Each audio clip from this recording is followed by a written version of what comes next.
Coke दान। संतान के लिए इच्छुक दंपति किराए पर कोक के लिए नीचे दिए गए नंबर पर संपर्क करें। नरेश की नज़र इस विज्ञापन पर पड़ी तो उसकी बुझ रही उम्मीदों में नई जान आने लगी। उसने यह बात अपनी पत्नी सुजाता को बताई और दोनों ने यह फैसला किया कि इधर उधर भटकने और पूछताछ करने के बजाय वे अब इसकी मदद लेंगे और अपनी वीरान जिंदगी को हरा भरा होते देखेंगे। नरेश ने विज्ञापन में दिए गए नंबर पर संपर्क किया तो एक महिला ने व्यक्तिगत रूप से मिलने की जरूरत बताई। निश्चित समय और स्थान पर नरेश पहुंचा तो यह देखकर अवाक रह गया कि जिस महिला से वह मिलने गया था वह उसकी पूर्व परिचित सुगंधा थी। अचंभा दोनों को ही हुआ। दोनों को कुछ अटपटा भी लगा पर दोनों ने अपने को संभाला। सुगंधा बिल्कुल सुरेखा पर गई थी। उसका रंग रूप और नयन नक्श सुरेखा से पूरी तरह मिलता जुलता था। सुगंधा के पिता सूर्य प्रताप जी अपनी पत्नी यशोदा को जी जान से चाहते और प्यार करते थे। संतान सुख से वंचित सुगंधा के माता पिता को डॉक्टरों की राय के अनुसार संतान प्राप्ति के लिए किसी ऐसी महिला की मदद दरकार थी जो अपनी कोख में उनकी संतान को रखने और जन्म देने को तैयार होती। सुरेखा नाम की एक मध्यम वर्गीय और भद्र महिला ने यह जिम्मेदारी लेने के लिए तैयार हुई, जो अपने परिवार की ज्यादतियों से अज्जित आकर अपना शहर छोड़कर यहाँ आ गई थी और गुमनामी की जिंदगी जी रही थी। इसी बीच उसका परिचय एक भद्र पुरुष नर्मदा जी से हुई, जिन्होंने अपना सर्वस्व परोपकार और परमार्थ के लिए समर्पित करने का व्रत लिया था और उसके लिए एक संस्था के माध्यम से लोगों की मदद किया करते थे।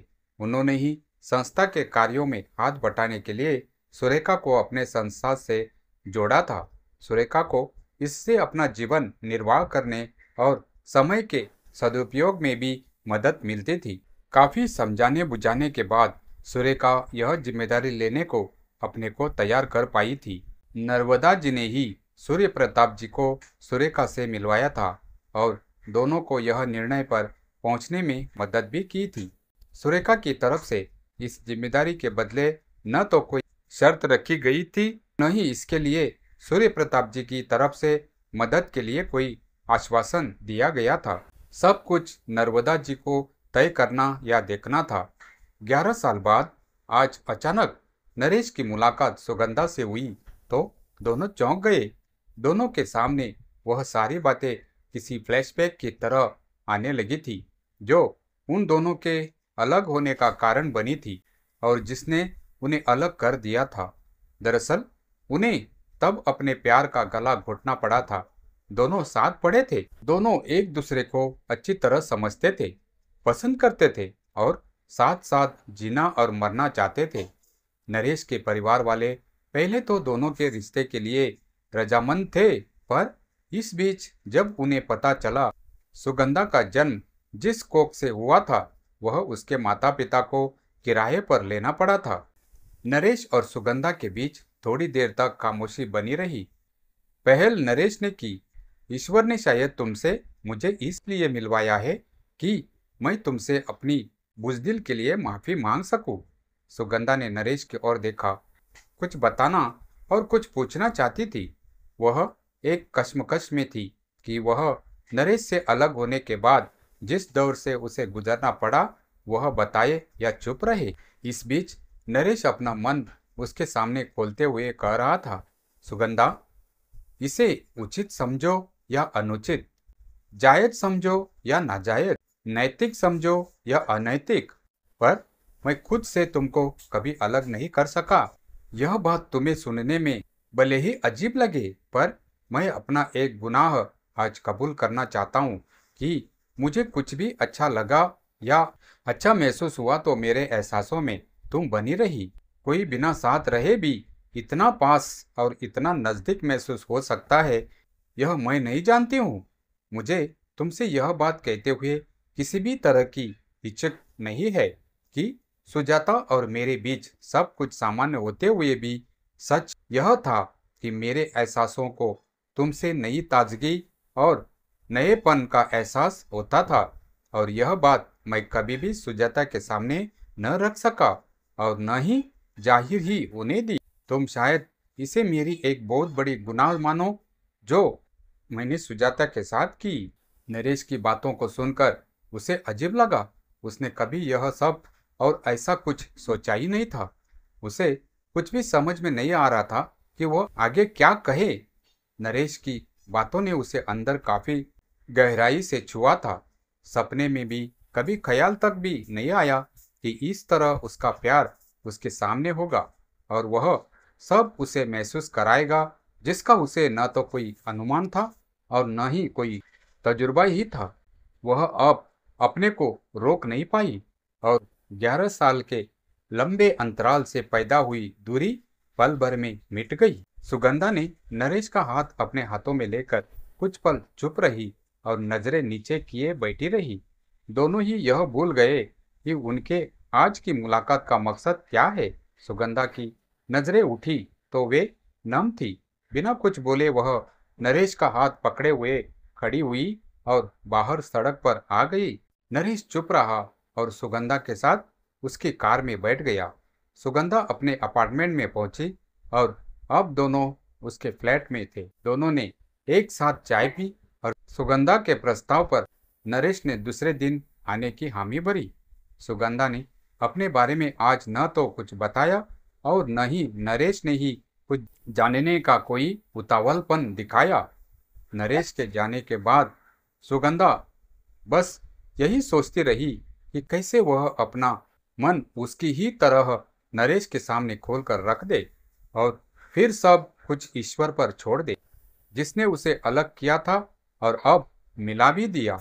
नरेश ने बड़े ही बेसब्री से दूसरे दिन का इंतजार किया और सीधे सुगंधा के यहाँ पहुंचा। वह उसका इंतजार तो कर रही थी।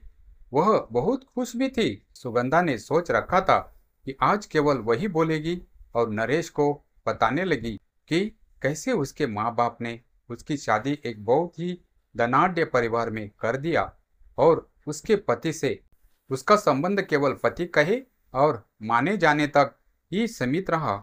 सुगंधा को यह बताने में अच्छा लगा कि नरेश से अलग होने के बाद ही उसने यह निश्चय कर लिया था कि वह कभी भी किसी पुरुष से कोई संबंध नहीं बनाएगी। उसे अपने इस निश्चय को निभाने में उसके पति ने भी मदद देने का भरोसा दिलाया, जो बिजनेस के सिलसिले में अक्सर शहर से बाहर ही रहा करते थे।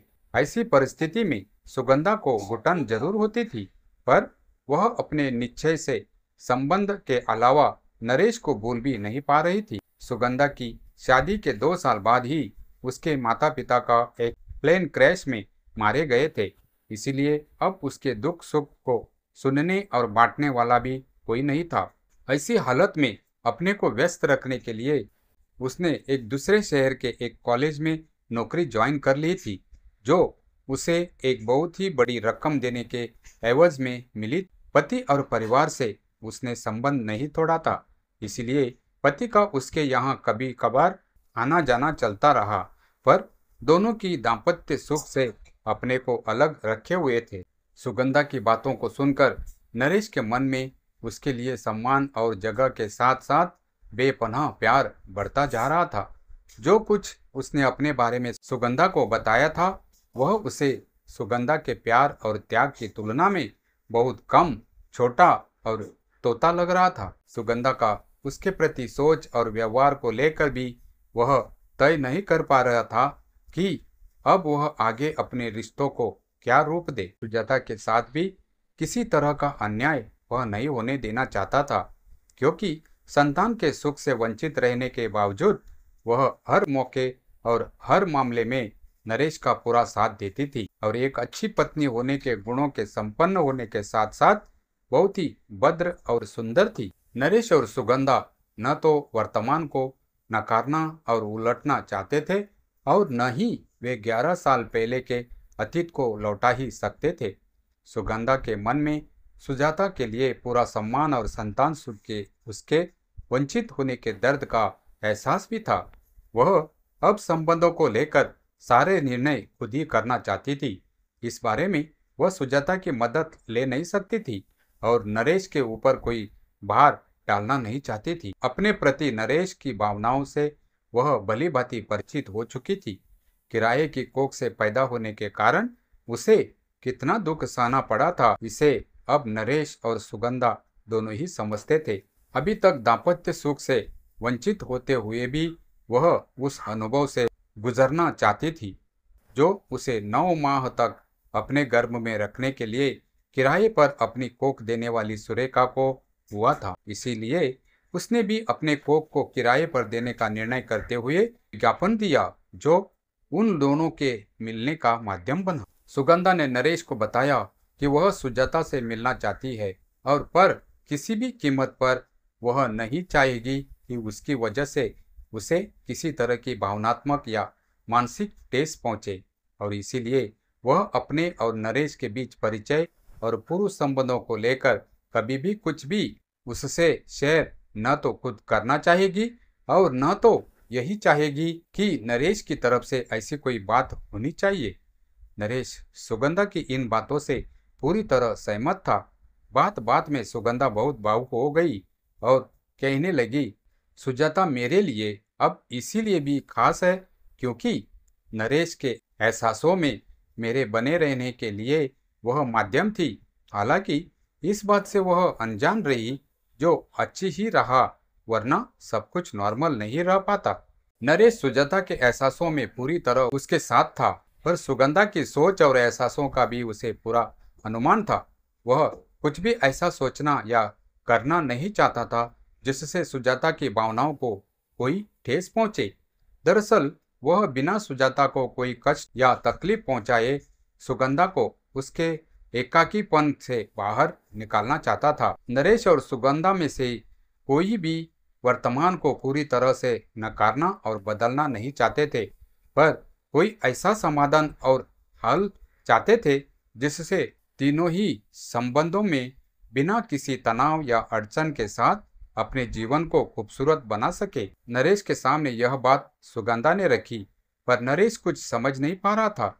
वह अच्छे दोस्त होने के नाते सुगंधा ने नरेश को समझाया कि हम इत्मीनान से हर बात का हल ढूंढ लेंगे और इसके लिए दोनों को थोड़ा समय चाहिए। इन बातों से नरेश और सुगंधा दोनों खुश थे। सुगंधा ने नरेश को सलाह दी कि जल्दी से हमें कोई निर्णय नहीं लेना चाहिए। अब नरेश और सुगंधा अक्सर मिलने लगे। नरेश को यह सब इसलिए और अच्छा लगने लगा क्योंकि सुगंधा के चेहरे पर एक नई चमक रहने लगी। नरेश ने यह भी महसूस किया कि उसकी आवाज में मायूसी और बेजारी की जगह अब खनक और मिठास थी। वह अब ऐसा कुछ भी कहना और करना नहीं चाहता था जिससे उसके चेहरे पर आई चमक और आवाज की खनक में जरा सी भी कमी हो। खैर, दोनों अपनी जिंदगी में आए इस परिवर्तन से काफी खुश और संतुष्ट थे।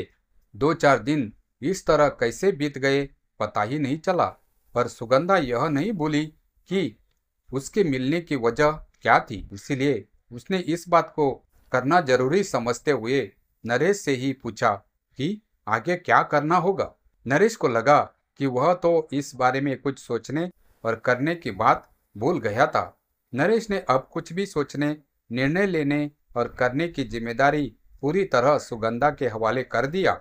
इस बीच सुगंधा ने जो सोचा और तय किया था उसे नरेश के सामने रखने का सही समय समझते हुए बोली, मैंने सारी बातों पर बहुत गहराई से सोचकर एक डीड तैयार की है जिस पर हम दोनों को सहमत होना होगा और उसी के अनुसार हमारे रिश्ते तय होंगे। डीड की बात सुनकर नरेश थोड़ा घबराया, पर सुगंधा ने तुरंत उसे संभाल लिया और कहने लगी, मुझे तुम्हारे एहसासों में आगे भी रहने में कोई ऐतराज नहीं है और सुजाता की जिस कमी को तुम दोनों भरना चाहते उसमें भी मैं अपना हिस्सा देने के लिए तैयार हूँ, लेकिन अपने हिस्से के एवज में मुझे कुछ भी नहीं चाहिए। यह कहते हुए सुगंधा के चेहरे पर एक अजीब और नई चमक आ गई थी। नरेश कुछ समझ नहीं पा रहा था।